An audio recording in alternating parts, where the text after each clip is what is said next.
52 urdhër arreste u lëshuan nga autoritetet shqiptare dhe ato italiane në kuadër të një hetimi të përbashkët për goditjen e trafikut ndërkombëtar të drogës mes dy vendeve, por jo vetëm. Është arritur të jepet një goditje e rëndësishme një prej grupeve kriminale më të fuqishme në Shqipëri, për të cilin ka dyshimet të forta se ishte i përfshirë në trafikun ndërkombëtar të drogave të fortave dhe në pastrimin e parave. Operacioni mes autoriteteve shqiptare dhe italiane u krye në bashkëpunim të ngushtë mes SPAK, Drejtorisë Hetimore Antimafia të Barit dhe autoritetet shqiptare me ndihmën e Interpolit dhe Eurojust. Për hetimin e zhvilluar, SPAK tha se ka patur takime edhe me përfaqësues të DEA-s amerikane, teksa shtoi se operacioni është koordinuar dhe me të dhënat e përfituara nga zbërthimi i platformave të komunikimit si Sky dhe Encrochat. Konkretisht në vendin tonë u lëshuan 29 masa sigurie, ndërsa 22 të tjera në shtetin italian, ndërkohë për një shtetas tjetër ka urdhër ndalimi nga prokuroria e posaçme. Pavarësisht ne jemi referuar një grup i strukturuar kriminal,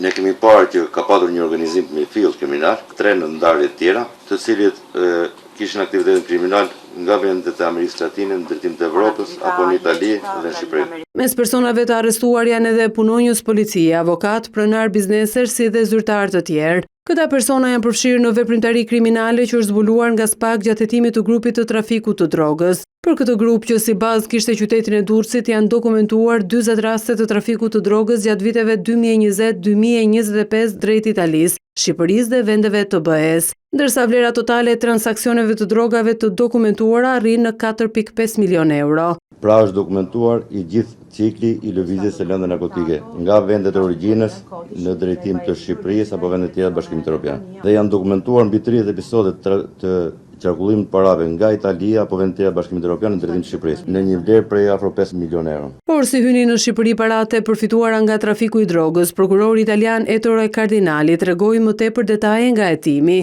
Për sa i përket flukseve të parave, kemi arritur bashkë të vëzhgojmë dhe filmojmë kur personat nga Italia ja besonin parat agjensive të transportit që vinin në Shqipëri. Edhe ky aktivitet për eliminimin e vështirësive në kufi ka lejuar të kryeshin lokalizime me GPS dhe vëzhgime transkufitare. Fluksi i parave është kuptuar nga të dhënat e çateve, në fotografit në celular kishte përveç lëndëve narkotike edhe para. Kishte edhe letra të shkruara me dorë të dhënave financiare të grupit. Këto para të përfituara nga aktiviteti kriminal sipas hetimeve vinin në Shqipëri e më pas pastroheshin përmes investimeve. Nisur nga këto dyshime në vendin tonë u sekuestruan 3 restorante në Durrës, një bar kafe, 6 shoqëri tregtare dhe një televizion në qytetin e Vlorës në pronësi të personave të arrestuar apo shpallur në kërkim. Ndërkohë në Itali janë sekuestruar 9 apartamente, 7 llogari bankare dhe 4 kompani private. Gjithashtu SPAK thotë se është dokumentuar edhe transferimi i mbi $500.000 nga Shqipëria drejt Amerikës Latine, si parapagim për një sasi prej 500 kg kokain, që do të nisej nga Guayaquili në Ekuador.